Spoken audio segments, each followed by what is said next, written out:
예, 결제는 17강입니다. 지난 시간에 이어서 신용장의 종류 중에 회전신용장, revolving credit입니다. revolving credit는 우리가 revolve라는 말 있죠. revolve. 돌리다는 뜻입니다. 돌리다, 그죠? 우리 revolve 이런 뜻이 이제 돌리다는 뜻인데요. 우리가 이제 계속 빈번하게 신용장을 개설하는 것도 이게 사실은 보통 일이 아니죠. 그거 뭐 매번 가가지고 뭐 이렇게 신용장 제출하고 기다리고 뭐 이렇게 하는 거. 그 다음에 또 여러 가지 이제 그 시간과 비용의 낭비가 생기죠, 그죠? 그런데 일정 기간 동안 일정 금액 범위 내에서 신용장이 자동적으로 revolving, 즉 갱신되는 신용장을 이야기합니다. 그죠? 보통 신용장에서는 수출업자가 환음을 발행해 수출 대금을 회수하면요, 신용장 회수가 끝나죠. 그죠? 그래서 회전 신용장은 다시 원 신용장의 금액이 되살아나 새로운 신용장으로 사용 가능하다. 무슨 말이냐? 우리가 revolving credit가 되어 있으면은 가서 예를 들어서 거기에 처음 가서 내고 했다 아닙니까? 그러면 처음 1억이 있다. 1억 다 끝나면 다시 그 1억이 살아난다는 거죠. 그죠? 그러면 계속적으로 거래하는 사람들 입장에서는 이렇게 하면은 신용장을 매번 발행해야 되는 그런 수고를 들 수 있는 그런 신용장을 우리가 revolving credit다 이렇게 이야기합니다. 자, 그래서 보통 거래선 간에 물품을 계속적으로 거래하는 단골이나 독점 판매 계약에서 사용하는 거죠. 독점 판매 계약에서 그죠. 그래서 우리가 독점 판매란 것은 어떤 회사의 제품을 자기만 팔 수 있는 계약을 우리가 독점 판매라 하는데요.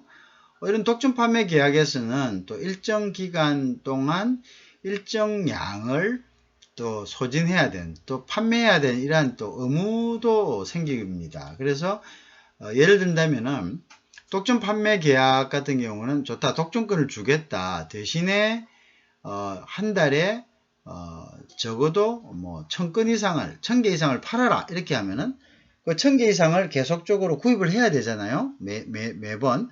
그럴 때는 1000개가 끝나고 나면 다시 자동적으로 당연히 1000개를 가져가는 조건이기 때문에 이럴 때는 revolving credit를 쓰면은 편리하다는 거죠. 그죠? 리발빙 크레딧을 쓰면은 뭐 다시 이제 리발브 시켜 가지고 계속적으로 이제 공급자는 1000개 다 나갔다. 그러면 다시 당연히 이제 1000개를 더 수출할 수 있게 그 신용장이 재사용될 수 있도록 그죠? 그러한 조치를 취해 놓는 것이 좋겠죠. 그죠? 그래서 그럴 때 사용한 것을 우리가 회전 신용장, 즉 revolving credit라 이렇게 이야기합니다. 자, 그 다음에 이제 신용장 중에요, 구상무역 신용장이라는 게 있습니다. 그래서 구상무역이란 것은 우리가 구입한 만큼, 우리가 먼저 구입한 만큼 상대방도 우리 물건을 구입한다. 그러니까 거의 뭐 이렇게 상계하는 그죠? 그러한 이제 그 방식이죠. 옵셋 방식이죠. 그래서 구상무역은 이제 일종의 연계무역 일종이죠. 수출입 품목 대금을 그에 상응하는 수출 또는 수입으로 상계하는 그러한 무역을 이야기합니다. 내가 1억 원어치 사왔으면 상대방도 1억 원어치 사간다. 그죠? 이제 그렇게 하는 이유는 우리가 보통 제3세계 같은 경우에는 어떤 것입니까? balance of payment, 국제 수지를 맞추기 위해서, 그죠? 제3세계는 우리가 보통 어떤가요? 보통 수출보다는 수입이 더 많죠. 그럼 수입하느라고 자국의 어떤 외화를 다 써버린다면은 디폴트 상태가 오기 굉장히 쉽겠죠. 그래서 그러한 부분들을 방지하기 위해서 수지를 맞춰서 항상 그 나라의 어떤 외환 보유고를 갖다가 일정하게 유지시키기 위해서 하는 그러한 방식이 바로 구상무역이고요. 이러한 구상무역에 사용되는 신용장을 우리가 구상무역 신용장이다 이렇게 이야기합니다. 그래서 그 예로는요, back-to-back credit라는 게 있고요, 또 escrow credit라는 게 있고요, 그 다음에 Thomas LC라는 것이 있습니다. 그 내용을 한번 살펴보겠습니다. 자, 그래서 이제 동시개설 신용장 먼저 보겠습니다. back to back credit죠. 이거는 이제 한 나라에서 수입 신용장을 발행할 거 아닙니까, 그죠? 자, 내가 어떤 나라에 뭘 사겠다라고 신용장을 발행하는데 이 신용장을 이제 수출업자가 받아가지고 어떤 작업을 진행할 거 아닙니까? 그런데 이 신용장은, 이 수입 신용장은 수출국에서도 같은 금액의 수입 신용장을 개설해 줄 때만 유효하다 이거죠. 그죠? 무슨 말이겠죠? 그래서 어떤 수입업자가 A라는 국가의 수입업자가 1억 원어치를 갖다가 수입 신용장을 발행했다. 그러면 이제 수출업자가 이걸 가지고 바로 이제 유효하게 생각하고 바로 상품을 준비할 수 있느냐? 그게 아니고 이 수출국에서도 같은 금액의 어떤 신용장을 갖다가 발행해 줄 때 비로소 그러면 똑같이 뭡니까? 1억 1억씩 되니까 결국은 뭡니까? 어떤 외화가 한쪽으로 일방적으로 가는 것은 막아지잖아요. 그죠? 그래서 이게 이제 구상무역 신용장이 되고 balance of payment, 즉 어떤 국제 수지상의 어떤 큰 치우침이 없어진다. 이렇게 되겠죠. 그 다음에 이제 기탁신용장인데 escrow credit라고 이야기합니다. 요 기탁신용장은 어떤 식이냐 하면요. 자, 수출업자가 수출을 합니다. 그죠? 그럼 수출업자가 수출을 하면서 어떻게 합니까? 내가 내고를 하러 가죠, 은행에. 매입은행에 갔을 때 이 수출 대금을 이제 그 다음에 이제 수출 대금을 가져가지 않고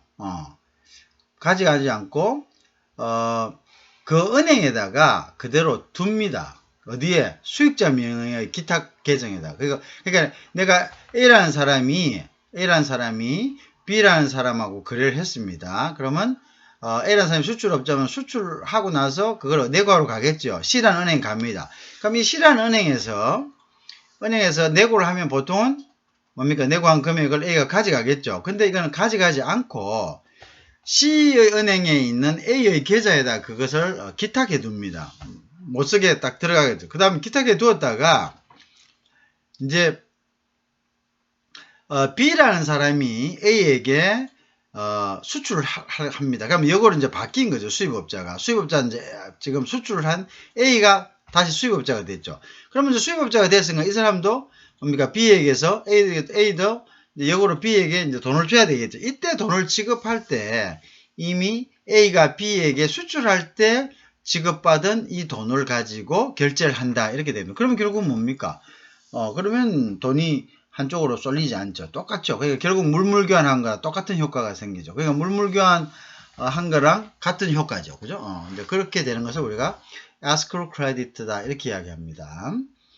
그 다음에 이제 토마스 크레디트는 어떤 거냐면요. 그러니까 이제 요거는 이런 겁니다. 수출업자 수출하고 운송 서류를 가지고 은행에 내고하러 가죠. 내고하러 갈 때 서류를 낼 때 수입도 똑같은 금액의 수입을 하겠다는 보증서를 갖다가 제출하는 거야. 그럴 때만 내고가 되도록 하는 거야. 이제 그걸 갖다가 토마스 크레디트라 한다. 그럼 결국 뭡니까? 내가 1억 원어치 수출했는데, 그럼 나도 똑같이 당신한테서 1억 원어치를 수입하겠다라는 보증서를 은행에 제출하는 경우죠. 그죠? 그러한 경우를 이제 우리가 이제 토마스 크레디트다 이렇게 이야기합니다. 자, 어쨌든 자, 그래서 이 이제 세 개의 어떤 크레디트는 동시개설 신용장 백투백이든 기탁 신용장이든 에스크루 크레디트든 토마스 신용장이든 이 세 개는 모두 다 결국은 구상무역용, 그죠? 연계무역 일종으로 물품 대금을 그에 상응하는 수출 또는 수입 대금으로 상계한다. 결국 뭐냐면 한쪽으로 어떤 외화가 흐르는 것을 방지하는, 그죠? 그러한 방법, 그러한 이유 때문에 방지하기 위해서 만들어 놓은 신용장이 우리가 바로 구상무역 신용장이다. 이렇게 이야기합니다. 자, 그 다음에 이제, 그 다음에 우리가 이제 알아야 될 게 이제 보증신용장이라는 겁니다. 이게 이제 스탠바이 크레디트인데요. 이 보증신용장이란 것은, 이게 신용장이, 보통의 경우에는 신용장이 수출업자가 아닌 수입업자가 수출업자에게 신용장을 개설해 주는 거죠. 그죠? 보통 그렇지 않습니까? 보통 이제 사는 사람이 애플리컨트가 되고, 그죠? 파는 사람이 베니피셔리가 되는 겁니다. 근데 이 스탠바이 열시는 그 반대의 경우입니다. 그 반대의 경우라서 어떤 거냐면, 수출업자가 수입업자에게 신용장을 개설한다. 그럼 이건 어떤 경우냐? 자, 이 스탠바이 열시는 보통 상품의 어떤 대가, 즉 상품을 구입하기 위해서 개설하는 신용장이라기보다는요, 예를 들어서 어떤 본드, 그러니까 이제 보증서를 발행하기 위한, 그죠? 그러한 신용장인 경우가 많습니다. 자, 예를 든다면 어떤 거냐? A가 B가 A에게서 어떤 기계를 산다고 합시다. 그러면 B는 어떤 물건에 대한, 그죠? 화한 신용장을 반드시 열겠죠. 그죠? 그러니까 서류를 필요로 하는, 선적 서류를 필요하는 상품을 구입을 위한 신용장을 우리가 보통 화한 신용장이라고 하는데요. 다큐멘터리 크레디트라고 하죠. 왜냐하면 그 다큐멘터리는 물건을 갖다가 맡겼다는 선화증권, 그 다음에 뭐 여러 가지 또 통관을 위한 이러한 여러 가지 서류들이 필요하기 때문이죠. 자, 그런데 이러한 서류들이 필요 없는, 자, 단지 어떤 수수료라든지 보증금이라든지 이런 것들을 보내기 위한 크레디트를 우리가 뭐냐면 스탠바이 크레디트다, 이렇게 이야기합니다. 보통의 경우 스탠바이 크레디트는 수출업자가 수입업자에게 그 레터 오브 크레디트를 갖다가 오픈하는 경우가 많습니다. 왜냐하면은 수출업자가 자기의 기계에 대한 성능 등을 보장하기 위해서, 예를 들어서 성능이 제대로 안 나올 경우에 뭐 몇 프로 내에서 10%면 10%, 뭐 5%면 5%, 그 범위 내에서 보상을 하겠다, 보정하겠다, 이런 의미를 가지거든요. 그래서 이제 이때는 이제 보증신용장이다, 이렇게 이야기합니다. 보증신용장, 그죠? 자, 그러니까 이제 단순히 보증용으로 사용되는 스탠바이 열시다. 그래서 보증신용장 거래에서는 선화증권 등과 같은 운송서류가 필요합니까? 필요 없죠. 그죠? 그래서 이제 이러한 보증신용장은 단지 뭔가를 이제 보증하기 위한 부분입니다. 그죠? 그래서 우리가 아까 이야기했다시피 퍼포먼스 반드, 즉 이게 퍼포먼스가 되는지 안 되는지, 제대로 돌아가는지 안 돌아가는지에 대한 이제 채권, 그죠? 보증서, 이러한 보증서, 그죠? 그 이행 보증서, 그 다음에 이제 성능 보증서, 뭐 이러한 것들, 그죠? 그다음 보통 이제 이행 보증서라는 것은 이 이행을, 예를 들어서 어떤 계약을 했다고 합시다. 그래서 LC를 열고 뭐 이렇게 해서 진행을 하자라고 한 이 약속을 지키지 않았을 때 위약금으로서 예를 들어서 위약금으로서 상대방이 이러한 보증서를 갖다가 받아 놓으려고 할 때가 많죠. 그러면 이럴 때는 바로 스탠바이 LC를 열어주는 거죠. 그죠? 그러면 이제 만약 계약이 어겼다 그러면 이 스탠바이 LC를 갖다가 베니피셔리에게 바로 통보를 해가지고 지급받게 하는, 그죠? 이러한 방법들을 우리가 바로 이제 스탠바이 LC다, 이렇게 이야기합니다. 알겠죠? 이런 것들을 우리가 스탠바이 LC다. 자, 그렇기 때문에 이것은 물건을 구입하는 그러한 신용장이 아닙니다. 그죠? 수수료는 아까 이야기하자면 보증금액 같은 거, 그죠? 그 다음에 손해배상 같은 거, 그죠? 이런 것들을 갖다가 지불하기 위한, 뭐 운임도 마찬가지겠죠? 물건을 사는 것이 아니기 때문에, 물건을 살 때 필요한, 뭐, 선화증권, 선화증권 비에 실었다는 증명서이죠. 그 다음에 이제 이러한 물건을, 세관을 통과하기 위한 필요한 이제, 다큐멘터리. 예를 들면, 이제, 인보이스라든지 패킹 리스트라든지 컨트리 오브 오리지널이라든지 이러한 것들을 이제 필요로 하지 않습니다. 그래서 이것은 무화한 신용장이다. 즉 서류를 필요하지 않는 신용장이다. 그죠? 그러니까 결국 이제 이게 이때 이런 서류 등은 이제 일종의 담보기 때문에 이게 무담보 신용장이다. 이렇게 이야기합니다. 이러한 운송서류다, 선화증권 운송서류 이런 것들을 우리가 신용장에서는 담보에 해당되는 거죠. 자, 그래서 그런데 이 스탠바이 LC는 국제거래에서 널리 사용되고 있기 때문에 무담보 신용장이지만 환신용장 통일규칙의 적용을 받도록 규정하고 있습니다. 자, 중요한 이야기입니다. 국제거래에서 널리 이용되고 있기 때문에 무담보 신용장입니다. 그죠? 무담보 신용장이라는 것은 non-documentary죠. 어떤 서류를 동반하지 않습니다. 그죠? 어떤 서류죠? 그것은 이제 선화증권이라든지 country of origin이라든지 여러 가지 packing list라든지 이런 여러 가지 것들이죠. 물품을 찾기 위한 것이 아니니까요.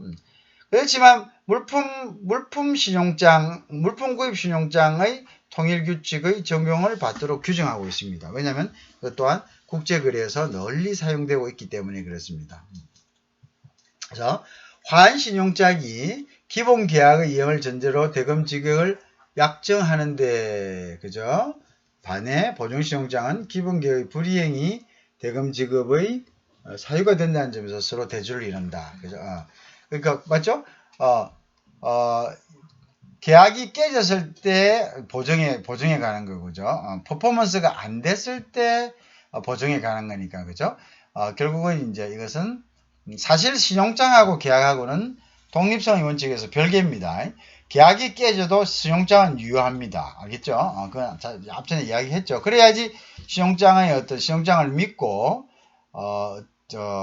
수출업자가 일을 진행할 수가 있는 거죠. 왜냐하면은 신용장을 믿고 진행했는데 나중에 신용장을 갖다가 무효화시키기 위해서는 신용장은 취소불능이니까 예를 들어서 계약을 갖다가 위반해보고 계약을 지키지 않는다. 그래서 계약이 끝났기 때문에 신용장은 필요 없다라고 주장한다면 그것은 똑같은 효과가 되죠. 그것은 결국은 어떻게 신용장 자체를 불안정하게 만드니까 그래서는 안 됩니다. 그래서 계약이 중간에 깨지든 깨지지 않든 신용장은 계속 유효하게 진행이 되고 이 신용장을 갖다가 내고 할 수 있다는 거죠. 그죠? 그래서 이제 우리가 상대방이 어떤 계약을 깰 것 같이 생각된다 하면은 오히려 신용장으로서 대금 지급을 약정하는 것이 훨씬 유리하죠. 그러면 계약을 상대방이 어떤 예를 들어서 고의적으로 깨더라도 신용장은 그대로 살아있기 때문에 수출업자는 어떻게 한다고?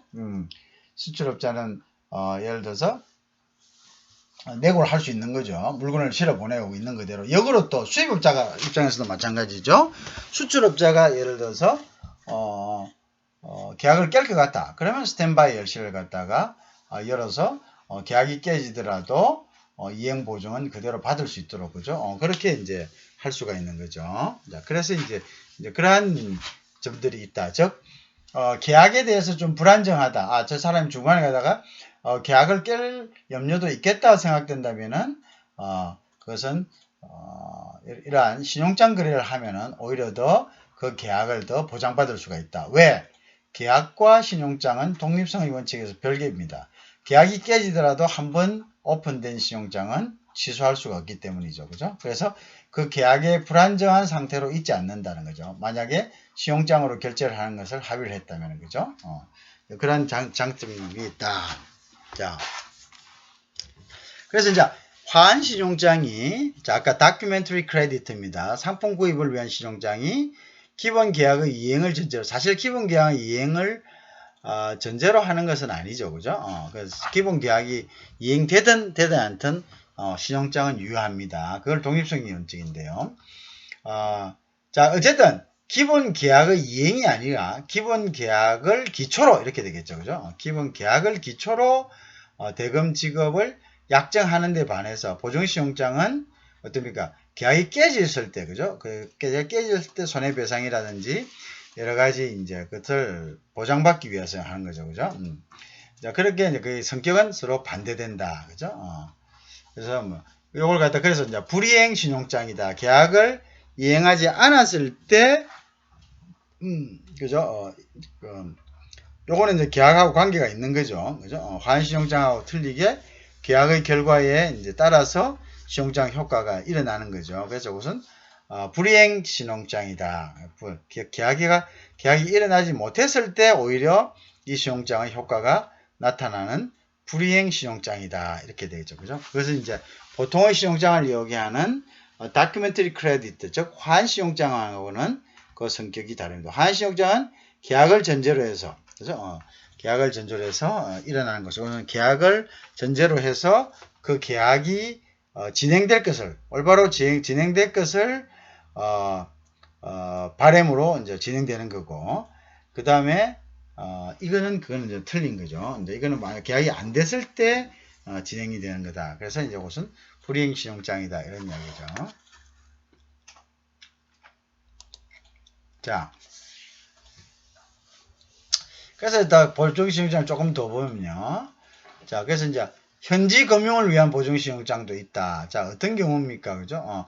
신용장이라는 것은 결국은 누굽니까? 신용장을 갖다 개설한 사람이 그 신용장 금액에 대해서 매입을 보증하는 것이고, 매입을 갖다가 은행에 확약해 놓은 것이고요.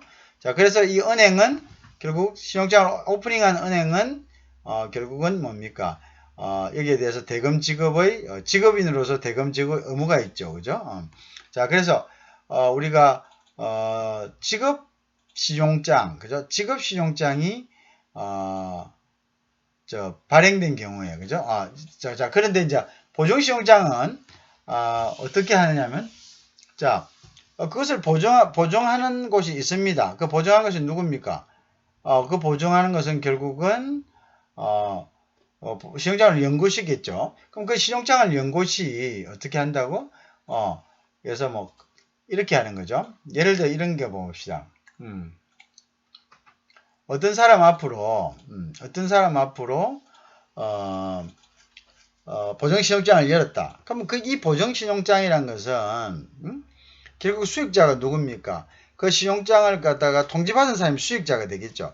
근데 이제 이 보증신용장을 가지고 이런 이제 스탠바이 LC를 가지고 결국 뭡니까? 그 LC의 범위 내에서 대출을 받을 수 있다는 거죠. 대출을 받을 수 있다. 그죠?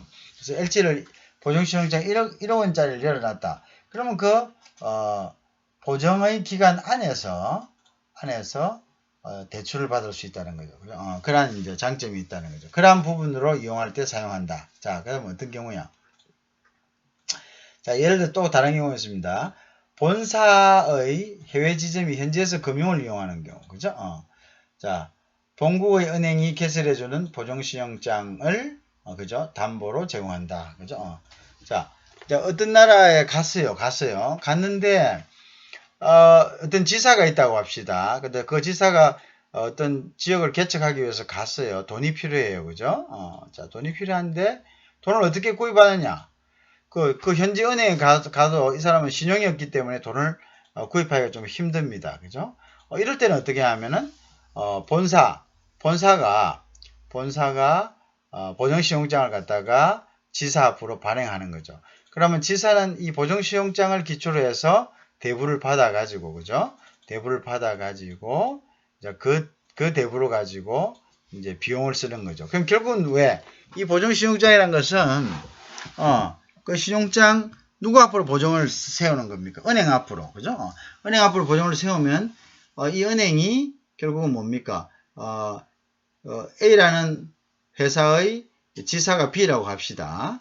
그런데 이제 이 B라는 지사가 돈을 갚지 않으면, 자, B라는 지사가 C라는 은행으로부터 이제 대부를 받기 위해서 이제 A에게서 담보를 설정하게 한 다음에 보증신용장을 열게 합니다. 그죠? 그래서 이제 보증신용장을 열어가지고, 누구에게, 즉, 여기 뭡니까? 3번. 그게 이제 보증신용장에서 이제 그거를, 보증을 하는 거죠. 자, 저 사람한테, 이제 내가 만약에 저 사람이 돈을 안 주면은 당신이 이 돈에서 신용장 열어놓은 이 돈에서 가져가십시오. 라고 이제 보증을 하는 거죠. 자, 그러면 이제 전혀 모르지만은 그 전혀 모르는 사람한테 담보가 있기 때문에 이미 누가 본사가 제공한 담보가 있기 때문에 그 담보를 기초로 해가지고 어떻게 한다고? 담보를 기초로 해가지고 결국은 대부를 주는 거죠. 그러면 이제 이 대부를 받은 지사는 결국 어떻게 합니까? 이걸 가지고 대부를 쓰고 만약에 이제 대부가 갚아지지 않으면 이 스탠바이 LC에서 결국은 돈을 회수해 가는 거죠. 그죠? 그렇게 이제 사용할 수 있는 거죠. 자, 그래서 현지은행은 상환에 대한 모든 책임을 지겠다는, 그죠? 그 지급 확인서인 보정신용장을 토대로 금융을 제공하는 거죠. 그죠? 그죠? 그래서 이거는 지급 확약서입니다. 지급 확약서. 아까 보통 우리 지급 확약서라는, 용어를 들어봤죠? 어디에 씁니까? 어디에서? 우리 앞전에 신용장 할 때, 그죠? 신용장 할 때, 우리가 이제, 지급 확약서를 갖다가, 유산쓰나 이런 것을 발행할 때, 그죠? 이럴 때는 이제, 결국은 매입하는 것이 아니죠. 그죠? 일단 전달해주는 역할밖에 안 하잖아요. 이때, 지급 확약서를 갖다가, 주죠. 그죠? 누구에게? 수출업자에게. 일정 기간 후에 기한부, 그죠? 신용장을 발행할 경우에 이제 일정 금액을 어떤 기간 이후에 오너라라고 할 때 지급 확약서를 발행해 줍니다. 그죠? 그러면 이 지급 확약서를 있으면 그 은행에 가가지고 지급을 갖다가 청구할 수는 있겠죠. 자, 어쨌든 간에 보증신용장의 수익자는 현지은행이고, 그죠? 그죠? 나중에 이제 현지은행은 이 사람에게 본국의 이제 본사 대신해서 지사에게 이 보증신용장을 갖다가 기초로 뭡니까? 대부를 해주는 거죠. 보증신용장의 개설은행은 본국은행이고, 그죠? 그래서, 그 다음 보증신용장 개설의뢰인은 본사가 되겠죠. 그죠? 본사가 되겠다. 이렇게 되겠죠. 자, 그래서, 보증신용장의, 수익자는 결국 현지은행이 되고, 이 현지은행은 보증신용장을 기초로 해서, 우리가 지사한테 뭡니까? 대부를 해주는 거죠. 대부를 해준다. 이런 방식을 되겠습니다. 자, 그 다음에 이제 해외 지점이 융자금을 기한 내에 만약 상환을 못하면 어떻게 됩니까? 현지은행은 보증신용장의 개설은행의 모든 책임을 부담시킨다. 자, 그러면 이제 보증신용장의 개설은행이 이제 예를 들어서 뭐 본사 같으면 그 본사에다가 이제 모든 것을 갖다가 부과를 시키죠. 그죠? 그렇게 되겠죠. 자, 보증은행은 보증신용장 개설할 때 이에 상하는 담보를 보통 제공하게 합니다. 그죠? 보증신용장을 개설할 때 이에 상하는 담보를 보통 확보합니다. 그죠? 자, 그럼 보통 이제 보증신용장을 현지금융을 위한 이제 요 내용을 잘 보시면 이제 쉽게 설명이 되죠. 그죠? 쉽게 설명이 된다. 자, 보면은 이제 이런 피드백입니다. 이런 피드백. 자,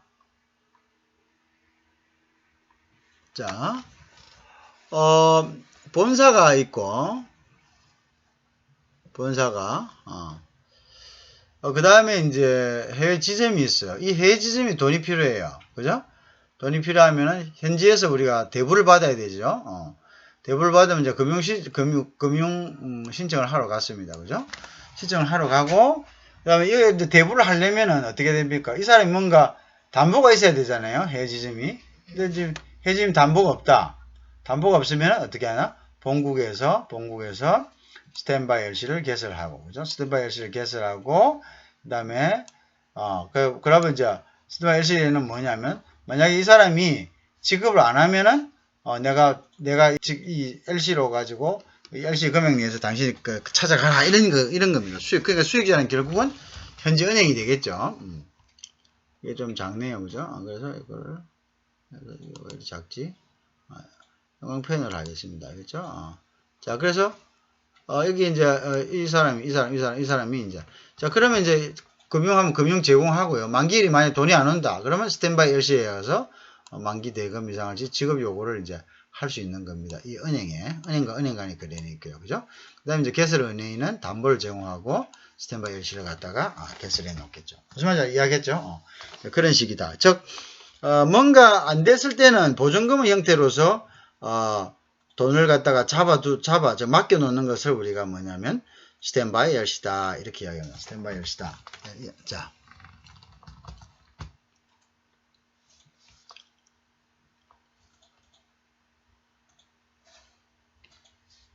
자, 그 다음.